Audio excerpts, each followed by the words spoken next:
I tell them tenderly. বলো বৌমনিরা কখন আসবে? আসবে আসবে, পলাশডাঙ্গা থেকে বেরিয়ে পড়েছে, চলে আসবে। ছায়া ছায়া, তুমি তাড়াতাড়ি ধুলো টুলোগুলো ছেড়ে নাও, কোথাও যেন এতটুকু নোংরা না পড়ে থাকে। ঠিক আছে ঠিক আছে, আপনাকে কিচ্ছু চিন্তা করতে হবে না। ছায়া তুমি এখানে? বাহ, মা কি সুন্দর চাদরটা তুমি নিয়ে এসেছো। খুব ভালো, ভীষণ ব্রাইট।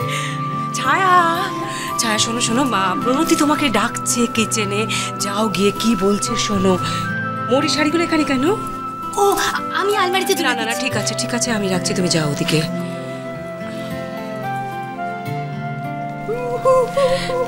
মা মা, মরিকে এই সমস্ত ওয়েস্টার্ন আউটফিটে কি ভালো লাগে না। আমি তো ভাবতেই পারিনি ও এগুলো এত ভালো ক্যারি করবে। সত্যি তা লাগে, খুব সুন্দর।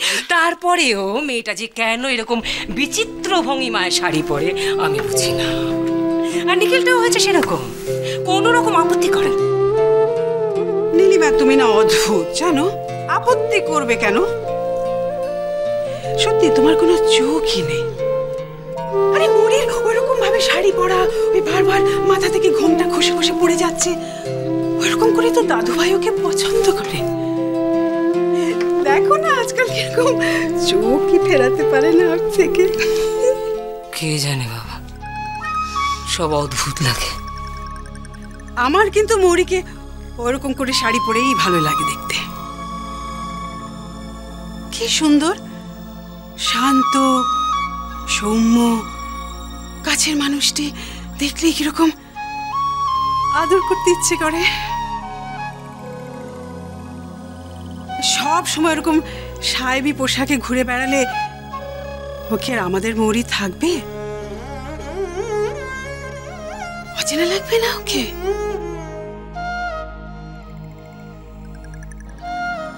তোমাদের এই মানসিকতার জন্য মৌরি কোনোদিনও সোসাইটি লেডি হয়ে উঠতে পারবে না মা। থাক না নীলিমা, কোনো দরকার নেই। আমার দাদু ভাই তো খুশি। ওরে বাবারে, on the rocks or with soda? না না, ঠিক আছে ঠিক আছে।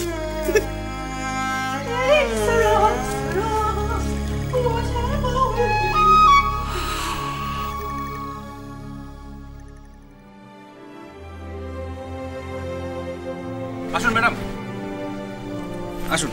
This is your new car, sir পাঠিয়ে দিয়েছেন, দেখুন। পছন্দ? খুব খুব পছন্দ হয়েছে আমার। তোমার প্রথম গাড়ি?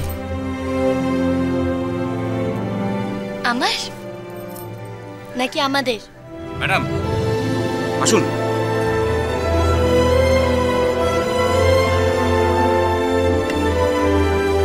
দেখবেন ম্যাডাম, সাবধানে।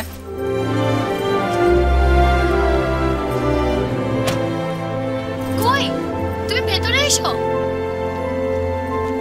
Excuse me sir. ইয়েস, আপনি না মানে? সরি স্যার, আপনি ওখানে বসতে পারবেন না।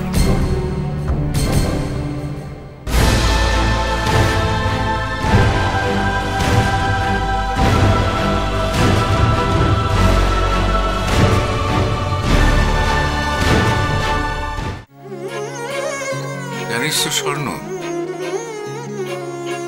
এই মৌরিটা চলে যাওয়ার পর থেকে না আমার বাড়িটা ভীষণ ফাঁকা ফাঁকা লাগছে।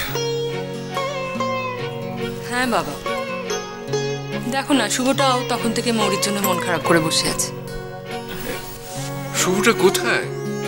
ওকে পাঠিয়ে দে না। আরে সমরেশা, রপনা ওদের দেখতে পাচ্ছি না, ওরা কোথায় গেল? ছোট্ট একটু বৌদিকে নিয়ে বেরিয়েছে বাবা, পুরনো বন্ধুদের সঙ্গে আলাপ করাতে। ও বেশ বেশ, ভালো ভালো। জানিস তো স্বর্ণ, এই অপর্ণা মেয়েটির মধ্যে না বেশ মায়া মমতা আছে। তাই? ছোট বৌদিকে বোধহয় তোমার খুব পছন্দ হয়েছে বাবা। আসলে ওর কথা শোনার পর থেকে প্রথম দিকে একটু ভয় ভয় ছিল। কেন বাবা? ছোট বৌদি একা একা থাকতো বলে? শহুরে আদব কায়দা মানুষ বলে? হ্যাঁ, খানিকটা তাই। তবে আমি এবার নিশ্চিন্ত, সমরেশ কোনো ভুল করেনি। তাহলে পুরনো সব কথা ভুলে গিয়ে ছোটটাকে দু হাত ভরে একটু আশীর্বাদ করো না বাবা।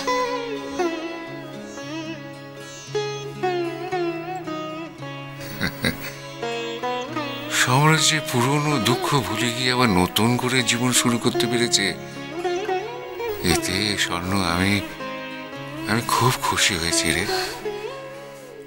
আর আমার আশীর্বাদ শুভকামনা সব সময় তো ওদের সঙ্গেই আছে। বাবা,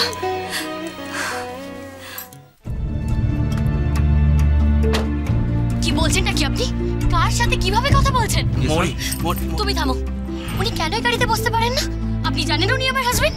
তা সত্ত্বেও কেন উনি এই গাড়িতে বসতে পারেন না? আর উনি যদি এই গাড়িতে বসতে না পারে তাহলে আমারও আরেক গাড়ি চাই না। আপনি মিস্টার সেনকে বলে দিন আমার চাই না এই গাড়ি, কোনো দরকার নেই আমার গাড়ি। Madam madam madam sorry madam, sorry madam, আপনি আমায় ভুল বুঝছেন। স্যার স্যার স্যার আপনাকে অপমান করার কোনো উদ্দেশ্য আমার ছিল না, আপনি আমায় ক্ষমা করে দিন স্যার। আমি খালি বলতে চাইছি আপনি ম্যাডামের পাশে না বসে আপনি গিয়ে প্লিজ স্যার ড্রাইভারের পাশে বসুন। কেন ড্রাইভারের পাশে কেন? Contract contract madam, contract public place, বুঝতেই পারছেন sir. Sir you know very well sir, you know very well. আপনাকে যদি ম্যাডামের পাশে এখানে কেউ দেখে ফেলে তাহলে আপনাদের নিয়ে একটা গসিপ তৈরি হয়ে যাবে, আর এই গসিপের সূত্র ধরে আসল সত্যিটা সামনে বেরিয়ে আসবে, আমরা সমস্যায় পড়ে যাবো sir. Sir please sir, please আপনি একটু ম্যাডামকে বোঝান না sir, please please sir, please please please.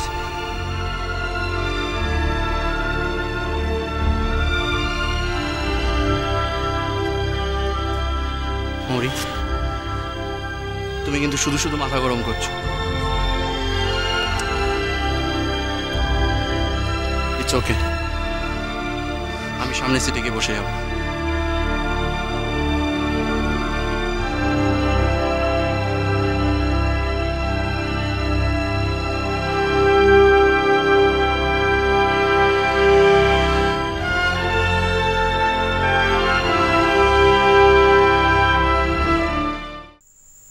দিন কত তাড়াতাড়ি শেষ হয়ে যায় এখানে। চারিদিক কেমন নিস্তব্ধ হয়ে গেছে। দিন একই সময় শেষ হয় ছোটদা। কলকাতা থেকে পলাশডাঙ্গার দূরত্বই বা কতটা বল? আসলে দিনের শেষে এখানে কিছু করার থাকে না তো, তাই মনে হয় দিনটা কত লম্বা। কম দিন লাগে না কিন্তু আমার এই দূরত্বটা পেরিয়ে এখানে আসতে। তাও তো তুই এলি। দাদা বোধহয় আমাদের ভুলেই গেছে।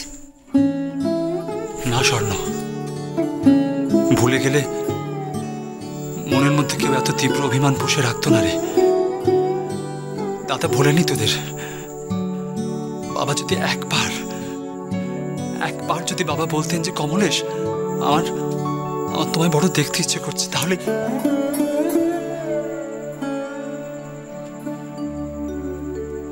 সেই অভিমান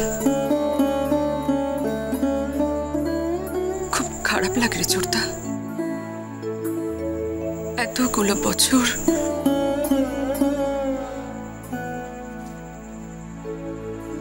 নিখিল ছাড়া তো আমাদের সঙ্গে কেউ কোনো সম্পর্কই রাখেনি। নলিনীর বিয়ে হলো তুই না জানালে আমরা তো জানতেই পারতাম না।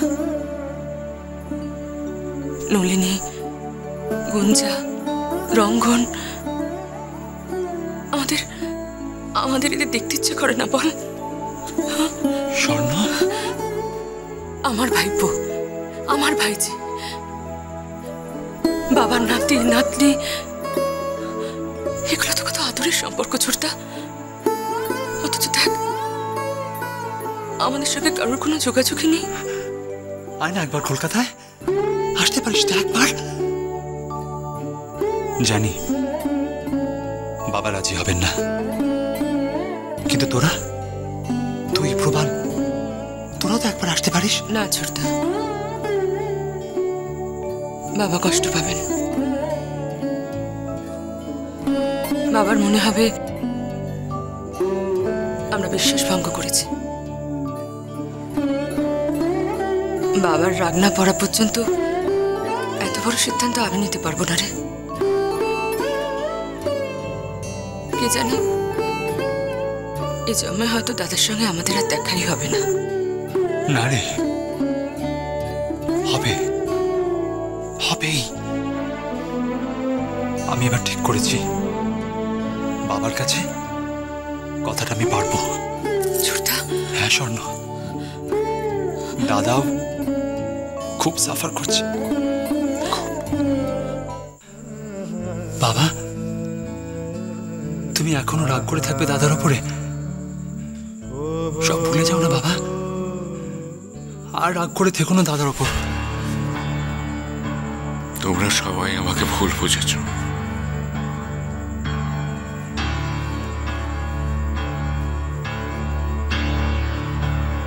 এতদিন কেউ কারোর উপর রাগ করে থাকতে পারে?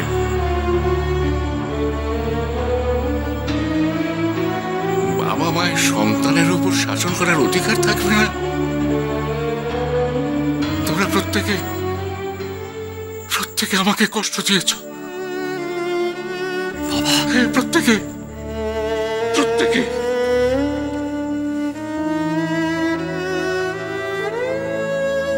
বাবা, আর কেন? তাহলে এবার ডাকো না দাদাকে। দাদা তোমার ডাকে সাড়া দেওয়ার জন্য মুখিয়ে আছে বাবা। একবার, জাস্ট একবার। ডেকেছে, কতবার ডেকেছে। আমার ডাক শোনার মতো কান বোধহয় কমলেশের এখনো তৈরি হয়নি। ওকে বলো, ও যদি এখনো আমার সঙ্গে দেখা করতে না আসে, তাহলে বোধহয় জীবনে আমার সঙ্গে আর দেখা হবে না।